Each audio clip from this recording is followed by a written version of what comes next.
Well, my name's Alan Goldhamer. I'm the director of the TrueNorth Health Center for the last 40 years, and I've been a vegan since I was 16. I'm 65 now, so I guess that's 49 years. In my first interview with you about 3 years ago, you said at TrueNorth you guys had about 21,000 people come through there. Has that changed significantly? Well, yeah, as of today, we've processed about 25,000 patients now. We do about 1,500 a year. We're doing a few more patients now because we've added some more capacity to the center. Any new services? Everything's about the same service-wise? Well, we still, the main things that we do is we do medically supervised water-only fasting. We do some modified fasting for patients where water fasting isn't appropriate. And we also have people that come in and just do healthy eating with us, learn to adopt a whole plant food SOS-free diet. We also provide a lot of telemedicine services. Our doctors also work remotely for people that aren't able to access the center, and we provide remote support in that way. And that seems to be one of the more rapidly growing areas where people from out of area want to take advantage of that. Okay, because I think I remember you saying as well that like 16 hours, everybody probably should be doing a fast about that long, but it's probably better if you're going to do it longer, maybe to get clinical supervision. Well, we recommend that everybody do fasting every day for 12 to 16 hours. That basically means don't eat 3 to 4 hours before you go to bed. Mm-hmm. And for people trying to lose weight, they may want to maybe do some exercise in the morning before they initiate feeding. So that'll give them somewhere between 12 and 16 hours of fasting every day. If people are going to do long-term fasting, there's a few things they need to remember. One, they want to make sure they're a good candidate for fasting. You do that by reviewing the medical history, doing a physical exam, getting laboratory testing, to make sure that you're a good candidate for fasting. And then if you're going to fast, you want to make sure you rest when you fast so that you don't get dehydrated, and you refeed very carefully. And that's where a lot of people make mistakes, is too rapid a recovery. And that can put you at risk for post-fasting edema or even, in the worst case, refeeding syndrome. So definitely important. Good candidates for fasting, fast properly, refeed properly. If you do that, it's going to be successful wherever you do it.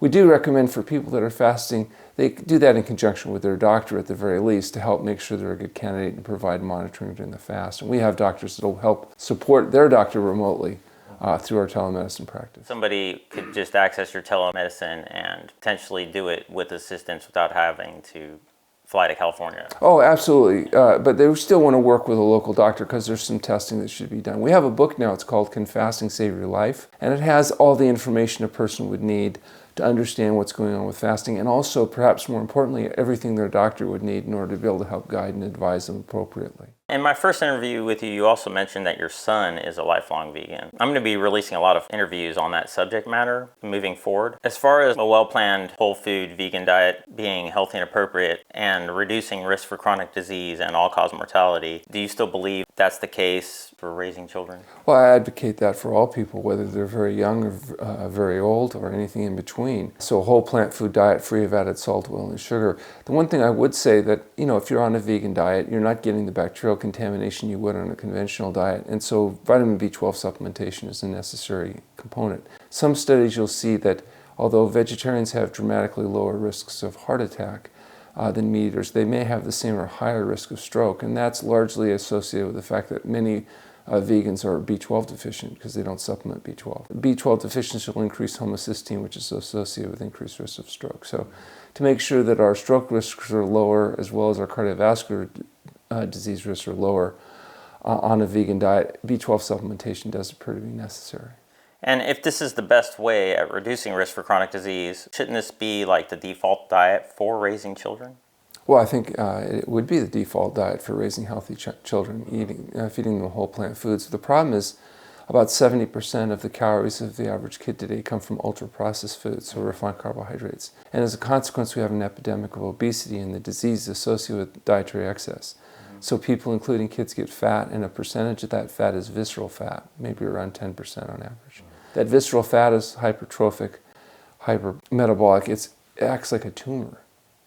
So people, if they have 20 pounds of extra fat on their body, they may have 2 pounds of extra visceral fat, and that's like having a 2-pound abdominal tumor, giving off inflammatory products, increasing your risk of heart disease, stroke, diabetes, autoimmune diseases. It's interesting, all those different diseases that are the leading causes of death and disability are treated as if they're independent, unrelated organisms. And in fact, they're all intimately related. They're related to the inflammation that comes from the visceral fat, that comes from being obese, that comes from the hypermetabolic issues that come from dietary excess, which is mostly foods that are hyperprocessed, so ultra-processed foods. And so it's not surprising that now kids are having increasing incidence of all these vulnerabilities. Yeah, so it's like they're all inflammatory diseases, essentially. They're all tied together. They used to be called the diseases of kings because it was only the wealthy elite kings that got these diseases. But now everybody can eat like only kings used to eat before, which is excessive. And as a consequence, you have a whole society full of people that are sick and suffering and dying needlessly from conditions that are, avoidable and reversible. The leading contributing causes of death and disability don't have to be that way, but for the diet. But because people are addicted to the artificial stimulation of dopamine in their brain that comes from the stimulation from these chemicals, the salt, the oil, the sugar, it's a really, really difficult problem. It's sad, especially, going to grocery stores and knowing this information and trying to find the best items you can. And it's just getting narrower and narrower and surrounded with all this processed packaged stuff. And people are just filling their carts up with it. And you can tell by looking at them that this is something that's so pervasive. Yeah, I guess the optimistic thing is it'll probably get a lot worse. And so what's happening today won't seem quite so bad by comparison. Yeah, I can't imagine that. But I do hear like children are getting sicker, cancers, and people are getting cancers at a younger age. Well, isn't it interesting that the United States, despite all of our tremendous expenditures on medical care, had amongst the highest death rates from this most recent pandemic of COVID-19? But has anybody really started to ask, well, wait a second, why are we dying at such a higher rate? And one of the reasons is that one of the big risk factors for death from any infection, including COVID, is obesity.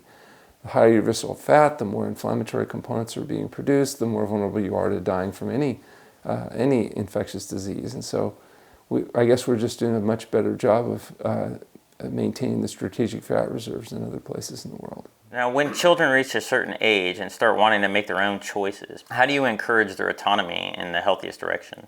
Well, I think that you would treat it the same you would with drugs and alcohol. You don't just encourage your kids to drink whatever they want or use whatever drugs they want. You try to educate them, inspire them, and set a good example for them so hopefully they make better choices. People, have relatively limited control, though, over what their older children are going to do. So you have to try to influence them, as best you can, I think, by education and example. Yeah, I mean, because, sometimes when kids reach a certain age, maybe 7, 8, or 9 or whatever, they might be kind of pushing their parents whenever they're trying to just prove their independence. Did you not experience that at all? Because you did a good job, it sounds like, raising somebody who's stuck with it. Well, some of that's the personality of the kid. I was fortunate my son was, highly compliant from an early age, but also, he didn't really know anything else. He lived at a place where he never saw highly processed foods. He didn't have access to television. He lived at the TrueNorth Health Center. And so, I think until he was, off to public school. And so, which for him was later because we homeschooled him in the early years. For us, I think it was a little bit easier because he was so well indoctrinated by the time he got to school, it wasn't really a problem for him. Yeah. And his personality is such that he seemed to do fine. One time when he was a young child, and we tried to send him to the Waldorf school because we thought that would be okay. And, kids would try to make fun of his food. And he said, well, to one kid apparently, he said, if you weren't so ignorant, you'd eat like I eat. And he says, besides that, you see that bologna sandwich you got there? That's proof your mother doesn't love you. The problem is he explained to the kids, why he ate the way he did and that they were going to die a slow and painful death as a consequence of their poor choices. And they'd go home crying to their parents that, you don't love me. I remember getting called from the principal saying, you got to do something about your son. He's intimidating the other children. He's terrorizing them with stories about premature death from dietary indiscretions. And he was telling a kid that this bologna sandwich would result in his early death and whatnot. And so I started talking to the principal and said, well, Anyway, they kicked him out. And so he went back to homeschooling until he was able to go to public high school. But, be careful what you wish for. And did he do pretty good in public high school? Yeah, he did fine. They had to take him there. So by then, I think it wasn't as much of a problem. But he's lived healthy all his life. He's been a good example. He lives and he works at the TrueNorth Health Center and stuff. Still? Well, yeah, we all are. A family work team. together. So yeah, my wife and my son and my daughter works for TrueNorth as well. So we have a kind of a family support there. So that works out, makes it a little bit easier. Wow, that's awesome. Do you have any kind of tips that you want to share maybe for parents wanting to raise their children on a whole food vegan diet? Yeah, well, one thing is it helps to just make sure that there's nothing available other than the foods that you want your kids to eat. Then they can eat whatever they want because that's all there is. It helps to set a good example so they see and they model that behavior. And it helps to provide education so kids understand why you're choosing to give them healthy foods, but maybe and discourage highly processed foods. Certainly trying to make home a safe place. If there's exceptions made, maybe it's better to make that when they're not at home. And also realizing that kids have to make their own decisions to some extent. So you can try to set a good example and create a good safe home environment. You're probably not going to completely control all their behavior, nor necessarily should you. So I think the biggest thing though is trying to set a good example. All right. In our previous interview, you mentioned that you were inspired at the age of 15 by the works of Herbert Shelton and learn how important diet, sleep, and exercise is. A lot of people have difficulty sleeping these days, 7 hours straight at least. You got any tips there? Yeah, it's important to sleep in a cool, dark, and quiet place. It helps to set a regular sleeping pattern so you're not staying up late, not using the exposure to the electronic media, especially late at night. Helps to exercise vigorously and regularly. So walking, hiking, biking, swimming, sports, whatever it is that rings your bell. Helps to not eat 3 to 4 hours before you go to bed at night so that you're not having digestive issues.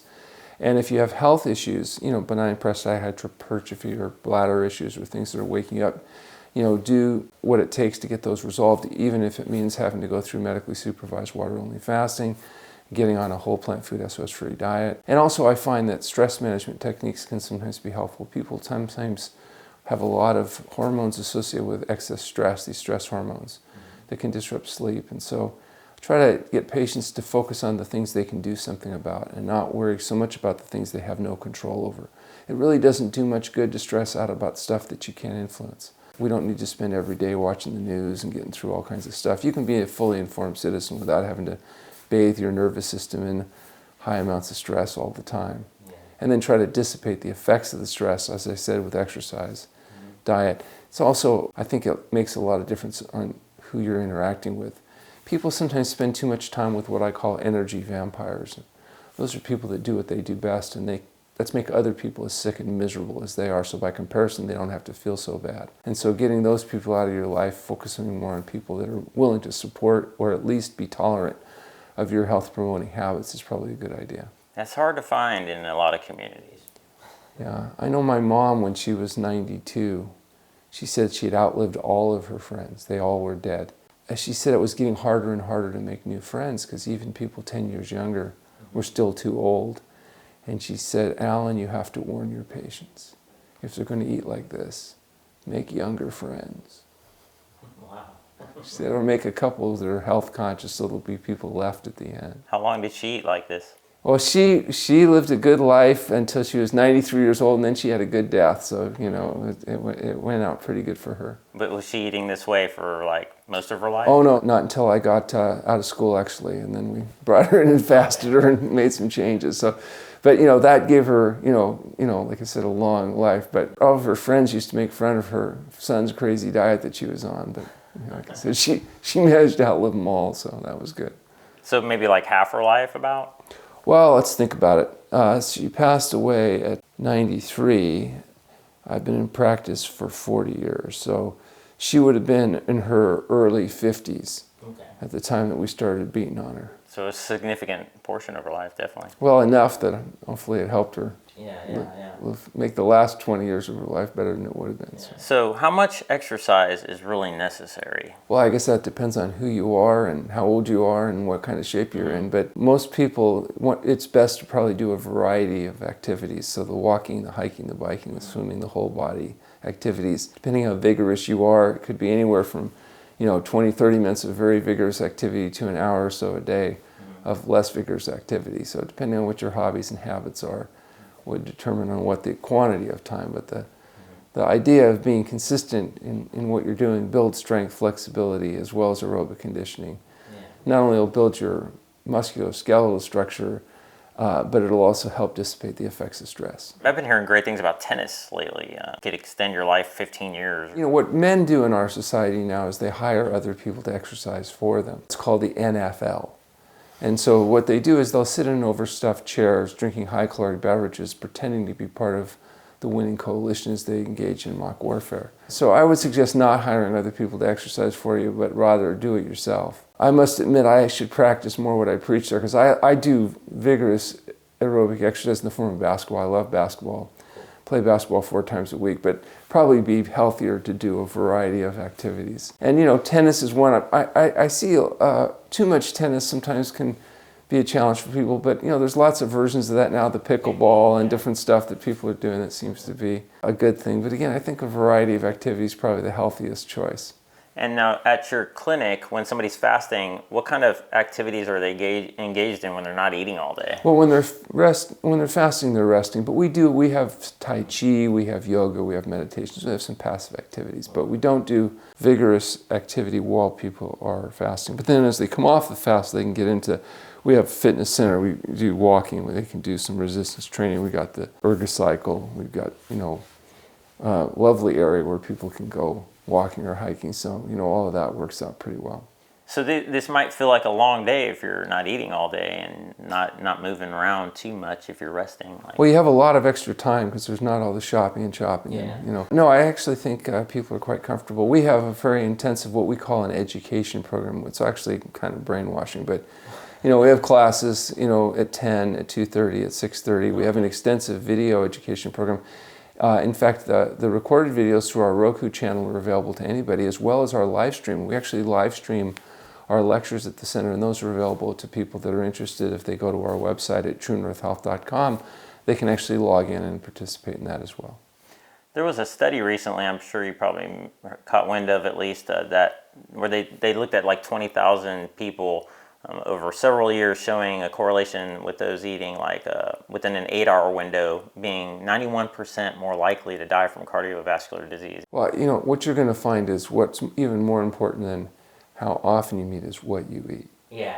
And so when you have other programs that are recommended, for example, where you eat, say you do time-restricted eating, but you eat whatever you want during the other hours, it's not surprising that those people don't do well. And so just limiting how much you eat, or I should say when you eat, is not going to be nearly as important as limiting how much you eat and what you eat. Yeah, okay. So when you eat certainly can be helpful to people, especially if you don't eat 3 to 4 hours before you go to bed.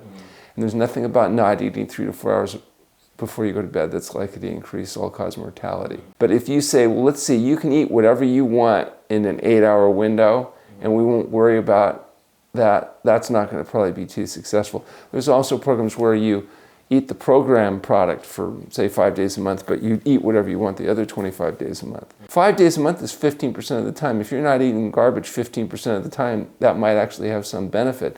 But it'd be even better if you weren't eating garbage the other 85% of the time. So I think you got to take a few of these studies with a grain of kelp and take a look very carefully. Number one, has it actually been published? And if it has been published in a peer-reviewed journal, look at the study parameters and then ask yourself, well, is that actually a surprise? Does it make sense? Yeah, because that was criticized for self-reported dietary habits and not looking into the nutritional quality, like you said. Well, it had nothing to do with what people were eating. Yeah. So just how much time they were spent eating it. So let's say you limit your feeding window very strictly, but you're having Coca-Cola, soda pop, French fries, and potato chips during that 8-hour window. Yeah. Do you really think because you limit the number of hours of eating highly processed food is going to necessarily make a huge difference? And unfortunately, a lot of people that are doing time-restricted eating aren't doing it because they're concerned about healthy eating, but they're doing it because they're trying to do weight control. You can go on a high-protein, high-fat diet and get weight control initially too, but it may not be a long-term strategy. What's good for short-term weight loss doesn't necessarily translate to long-term health. I just tell people if they want instant weight loss, just get a big old chainsaw and cut your leg off right there at the hip. That's 40 pounds overnight. You don't have to do any effort at all. Yeah. If you want 80 pounds, take them both. I feel like a lot of the information I'm hearing, like from different sources, is recommending breakfast be the most important meal of the day and cut off eating. Well, do you understand where that theme came from? That wasn't from a scientist, a nutritional scientist. That was from manufacturers of the breakfast cereal industry. Well, I mean, telling people soda pop yeah. drinks and highly sugared beverages. They told people, well, breakfast is the most important time of the day. Well, it's the most important meal of the day if you're a manufacturer of breakfast cereals, and so I think you want to take that with a grain of kelp too. Well, because like Gregor was saying, eat breakfast like a king, lunch like a prince, and dinner like a pauper. And I think it was mostly to get people to eating, earlier in the day as well. Maybe, I don't know. Yeah. But I think I challenge the data that says that breakfast is, i.e. the first meal of the day is fundamentally different than the second or third meal of the day. I think what's going to matter is that during the 8 hours or 12 hours that you're feeding, that you feed exclusively on whole plant food as much as possible, SOS-free foods. That you avoid meat, fish, fowl, eggs, dairy products, oil, salt, and sugar. And if you do that, whether you have more meal at breakfast or more meal at lunch, or even more meal at an early dinner, I don't think it's going to turn out to be quite as important as, the timing's not going to be as important as the quantity and quality of the food that you actually eat. Okay. So time-restricted feeding can be helpful at helping people avoid excess eating by eating late at night, but it's not going to make up for the fact that you're not eating a whole plant food diet and instead relying on ultra-processed food. As far as like the volume of food, hara hachibu, 80% or whatever, like sometimes I enjoy food so much I don't want to stop once I feel like I'm not hungry anymore. I just want to kind of finish the whole plate even though I'm kind of feeling full already. Is it better to break it up, into multiple meals throughout the day? Or because sometimes people, when they intermittent fast, they might want to eat a whole bunch in that period. Well, if you fill up the feeding bag, which is your stomach, with whole plant foods, you're going to get somewhere between 500 and 700 calories. And so that's going to get you a couple thousand calories a day, which for most people is going to work pretty well. If you have to eat more than that, you may need to add a fourth meal. And that's why sometimes you'll need a 12-hour window rather than an 8-hour window, just to be able to have enough time to get enough of this very high nutrient, low caloric density food in. And so, it depends on what you're eating. If you're eating a salad, a pound of salad is a big volume of food. In fact, if you put a pound of salad down at work and wait for people to walk in the room, they're going to react with what's called shock and awe. They're going to go, oh my gosh, you're not going to eat that, are you? And if they don't react like that, you got the wrong size bowl. You need to go get a bucket. And steamed vegetables, same thing. These are high nutrient density, low caloric density foods, so you got to eat a lot of those. When you get to more concentrated foods, then you want to do more portion control and make sure that you're not getting too carried away. But if you eat enough salad and enough steamed vegetables, by the time you get to those complex carbohydrates, it's very unlikely you're going to be doing any serious overeating. So the trick is eating more and sleeping more. I think people are overweight because they don't eat enough and they don't sleep enough. If they slept more, they'd have more energy and be willing to exercise. And if they ate more low-density foods, there wouldn't be any room left for all that processed food. Well, what about like snacking? Shouldn't you give yourself a break in between meals, or is it okay to break it up and not get too much because of the whole 80% full thing? If you're eating on an 8-hour window and you're eating enough volume of food, by the time you get done with one meal, you're pretty much getting ready to start another meal, so there's not too much time left for any snacking. So snacking's not something I encourage or advocate. So I think, if you eat your fill at one meal, go out and do your activities, eat your fill at another meal, go out and do your activities, eat your fill at a third meal, you're done. But as far as like the 80% full thing, how do you feel about that? Well, I think that, you don't want to eat to the point where you're uncomfortable.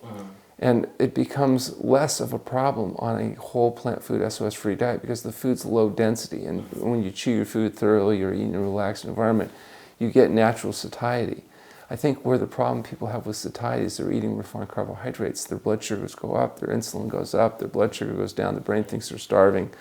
Now they've got pain and they've got instability. People eating this diet tend to have relatively stable blood sugar levels. If they skip a meal, it's not the end of the world. People that are eating conventionally get on a plane to New York, they fly to California, over Colorado, they think they're going to die.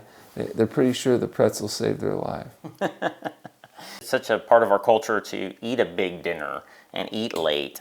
And, I see this with all my family and friends. It's also part of our culture to have cardiovascular disease, diabetes, hypertension, autoimmune disease, and die a slow and painful death after 20 years in a bed. Wondering if the person that's going to come to change your diaper is going to get there on time. So, if you don't want to spend the last 20 of your years of your life unable to talk or move lying in that nursing home bed, maybe it's time to make some changes to our culture and our habits. Yeah. I guess because they're so busy working all day, and then it's like, okay, this is family time in the evening, and you know what I mean? It's a big shift. Eating earlier in the day seems to be a big shift. And I know a lot of people who are health-oriented people like Brian Johnson or Dr. Scharfenberg, they cut it off pretty early, like kind of like you're suggesting. Well, 3 hours isn't that early, really. They're cutting it off even earlier. See, it depends on what time you go to bed. Yeah. So if you're staying up really late, that might be the problem. But whatever, if you pick a reasonable bedtime, i.e. when it gets dark, and you take 3 to 4 hours off of that, you're going to do okay. So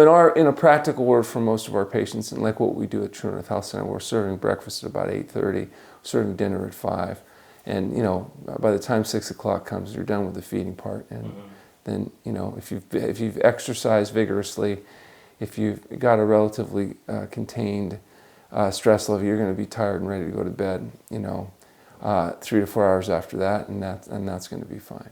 As far as like the types of foods, greens seem to be something that's a little trickier because you got to get them fresh. You may have to shop for them more frequently. Grains and legumes, nuts and seeds, they store longer. I've noticed, like me and a lot of my friends who are vegan, we tend to have a little more challenging time trying to get the greens in the mix. But those are probably some of the most important foods, aren't they? Well, I think it's important that we get fresh raw fruits and vegetables. And if you shop once or twice a week and you have appropriate storage materials, you can be fine. And you can grow sprouts, and you can even do something really radical like get some pots or grow a garden.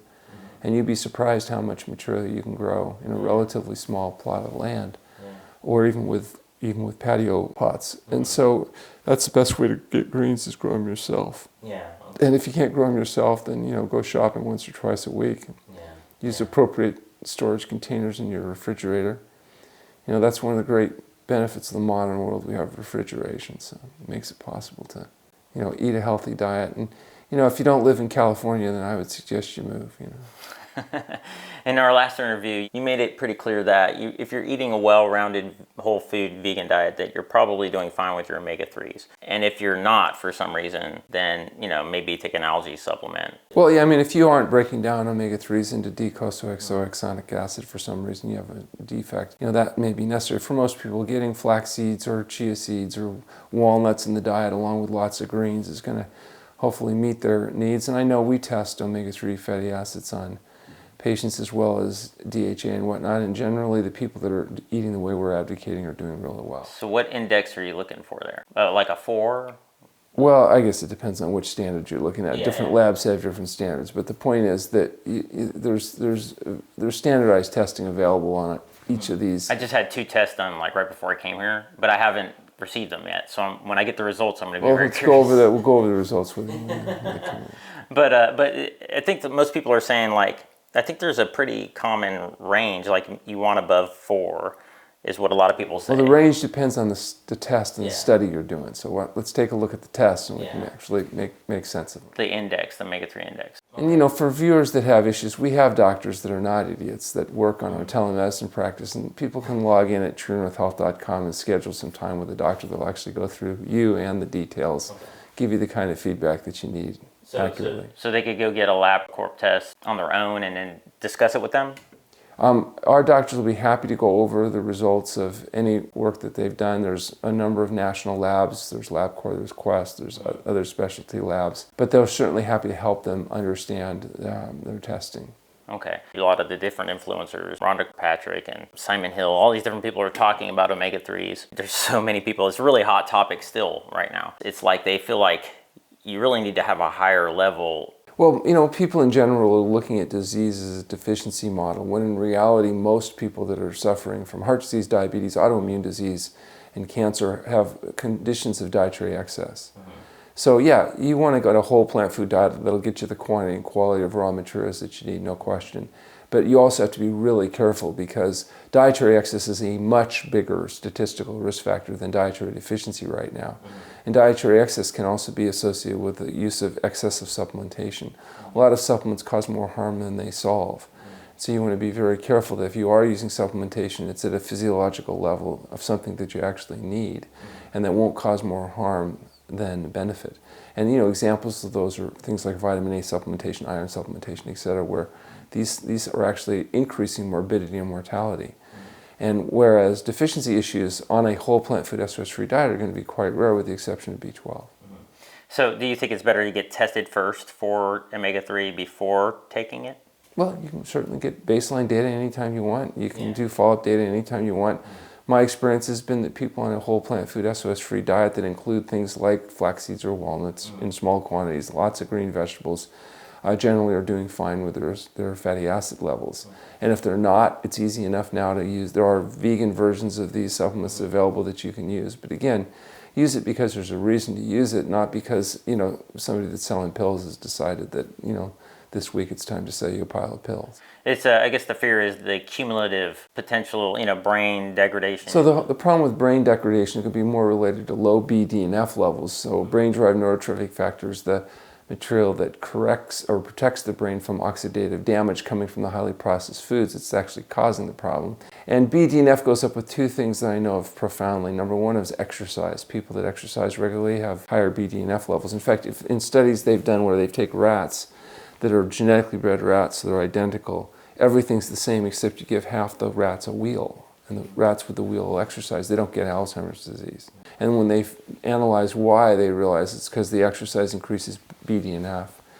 Well, there's another thing that increases BDNF. It's called fasting. So fasting profoundly increases BDNF levels. And the reason why fasting and exercise both seem to be affecting many of the same biomarkers is that what do they have in common? They both get rid of the consequence of dietary excess, which is fat, and particularly visceral fat. And so again, it's great to make sure you have all the raw materials in your diet, got no problem with that. But remember, the real risk to health for most people is dietary excess. Excesses of animal fat and animal protein in general, and excesses of chemical exposure specifically. So let's get rid of the animal foods and their biological contaminants. Let's get rid of the ultra-processed foods, and what's left is fruits and vegetables, grains, legumes, nuts, and seeds. What do you think about colonics? Some people are really hot on that. Yeah, well, they're thinking that the bowel laundry is going to help flush out their system. And the problem is that most metabolic products are in the blood. They're processed by the kidneys and eliminated in the urine. So flushing out the bowels are not going to have anything to do with something already absorbed in the body. It's about the stuff that never got in the body. And it can be mechanically useful, I guess, in cases where people have had poor diet choices and have impaction, but certainly not a routine practice that we would encourage, and actually can lead to depletion and problems. We don't use it for example, during fasting, because it can lead to difficulties and problems. What I would suggest is eat a whole plant food diet. You won't be having bowel issues generally. You'll find bowel function normalizes quite nicely with adequate fiber intake and normalizing the gut microbiome that lives in your gut. Most stools is relating to bacteria that live in your gut. There should be 1,000 strain of different organisms living synergistically with each other on a whole plant food diet. But people that live on meat, fish, fowl, eggs, dairy products, and processed foods have completely different bacteria, and they have different waste products. You have around 5 pounds of creatures living in your gut. And if you're eating animal foods and have completely different creatures, you also have different creatures' poo. And what those organisms poo in you could be fertilizer like vitamin K, or it could be TMA, which becomes trimethylamine oxidase, and increase your risk of colon disease and heart disease and God knows everything else. So, you got to be careful. Those organisms live based on what you shove in your mouth.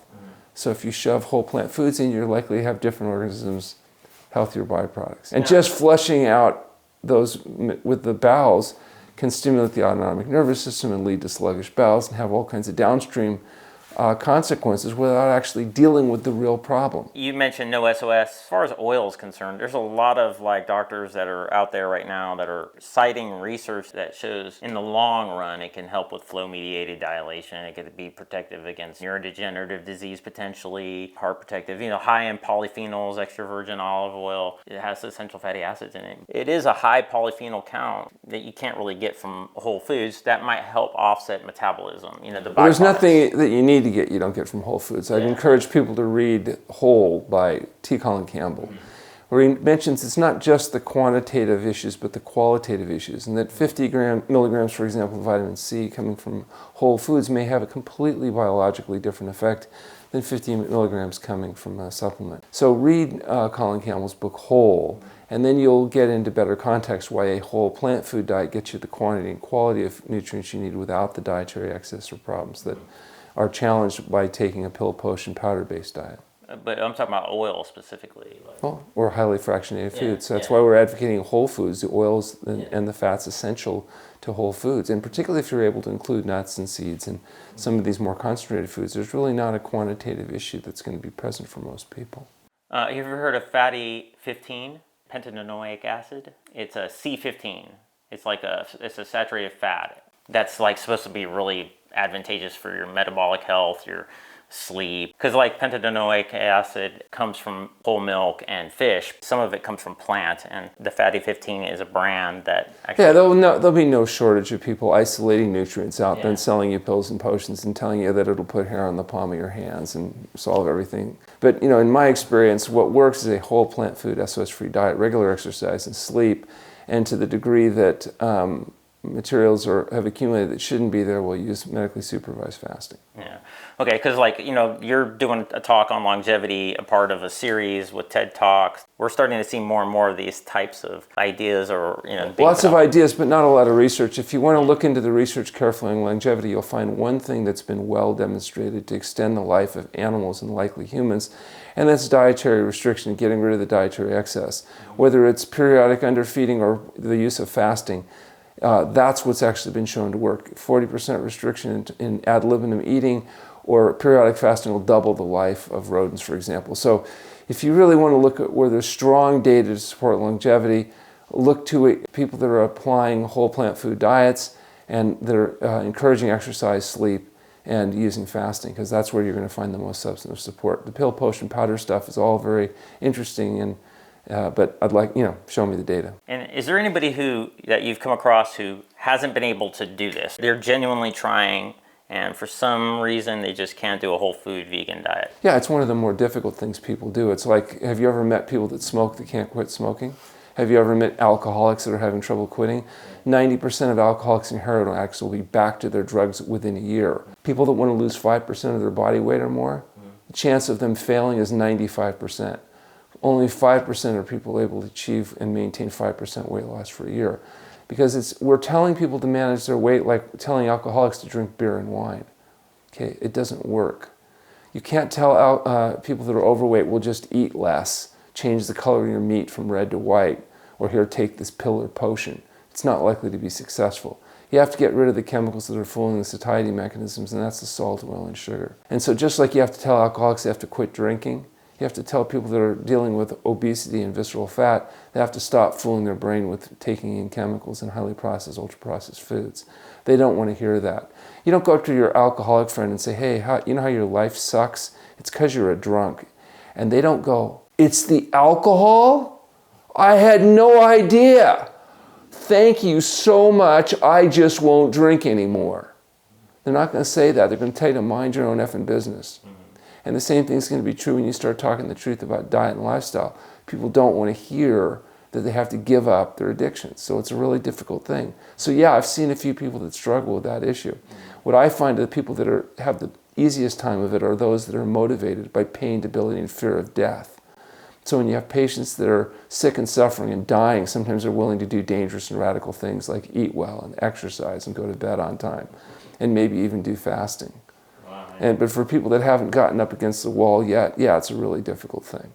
Last time we talked to you, you were doing some research, or you mentioned having done a lot of research. I'm wondering, in the last 3 years, has anything new come up from your research that you'd like to share? And do you have any exciting research that you're looking forward to Yeah, we've published 22 papers in the scientific literature, and we wrote a book that brings all of that together, and it's called Can Fasting Save Your Life? And it's an excellent book, and our research director, Tasha Meyer, is a very skilled writer, and she's able to take even complex subjects like the physiology of fasting and make it understandable. And it's a unique book because it has not only the stuff that the reader wants to know about how fasting works, its history, its use, but also it's written at a level that their physician would realize, okay, there's some credibility to this. And it summarizes the work that we've been doing on medically supervised fasting all in one convenient place. So I'd really encourage people that are interested in understanding how fasting works and why it works and how it may be able to work better to read Can Fasting Save Your Life? Wow, great. When was that published? 4 weeks ago, 5 weeks ago. Oh, wow. Exciting. To close this, do you have anything else that you're moving forward, looking forward to unveiling? Yeah, we're doing a number of studies. We're looking at doing some of our first RCTs, randomized controlled trials, with a local HMO in terms of this type of approach. And so we're exploring a number of different areas. We just published a paper actually that I think was really exciting. It was on a patient who had lipoprotein a elevation. This is a cardiometabolic risk factor for cardiovascular disease, but it's thought to be genetic. And so like Medicare will let you test it, but only once, because there's no point in testing it again because there's no drug that'll lower it. But we took a vegan and we fasted that vegan 10 days. And this vegan had been vegan, but was eating a little bit of ultra-processed food to gain some weight. Blood pressure was up. Normalized the blood pressure and weight just like you'd expect, but was able to demonstrate a 40% reduction in lipoprotein a, which up until now was considered untreatable. And so now we're investigating lipoprotein a in response to fasting, and hopefully we can do a case series. We've also been treating a lot of patients that have had long COVID or had COVID vaccine injury. And we published our first paper recently, a gentleman with 2-year history of long COVID with all the brain fog, fatigue, and joint pain, who got resolution with a couple weeks of fasting. And so, and some long-term follow-up there. So we're excited about, that a very timely published case report, because a lot of people are suffering now with long COVID and COVID vaccine injury. And so it looks like fasting maybe have some great potential there as well. Did the lipoprotein a, was that a long-term follow-up as well? Yeah, well, that was done at 6 weeks, and we've since done long-term, and it's sustaining. And it's staying at 40% less? Yeah, the 40% reduction is sustained. So it went from being, in the danger of this particular case, I think it was around 140, and they were able to drop it 40%. So, and I just got an email from the patient. The paper's already been published, but we've since had some additional follow-ups, and it does look like it's sustainable. We also did a study with our colleague from the Mayo Clinic on hypertension, and this was a prospective study. We took, of the 27 people that completed the study, 26 people achieved normal blood pressure without any medication. One required 50% dosing at 6-week follow-up. And then we followed those people at a year. And it turned out that 76% of the people had complied with the whole plant food diet enough to maintain the weight loss. And the majority of the people were able to achieve normal blood pressure and maintain it without medication a year later. So it does show that highly motivated people are able to make long-term change and sustain change. Because the literature suggests about 1 in 20 people can do that, but we're actually finding it's a much higher percentage. Yeah, I also was going to say, it's super high that people fail, and 95% of diets I've heard even fail. Yeah, 95% failure rate in terms of trying to achieve a 5% weight loss and maintain it for a year. In fact, most doctors have long since given up. They just don't think it's possible for people to quit smoking. 70+%. 76% of this group were able to do well enough to maintain their weight loss. And of those, the majority actually also maintain normal blood pressure without the use of any medication. So, we know that it is possible for people to do this. They just have to be appropriately motivated. Now, if somebody wanted to be, if I wanted to be a participant in one of these studies, is there a way for me to do that? Absolutely. Go to our website, TrueNorthHealth.com, complete the registration forms. We offer a free phone conversation to make sure you're a good candidate and help you point you in the right direction. Wow. Well, is there anything that we didn't hit on that you want to throw out there real quick, or any last minute encouraging words? People want to remember health has a cause, just like disease has causes. And the cause of health is healthful living. It's diet, sleep, exercise. Those are the things you have to do if you want to get and stay healthy.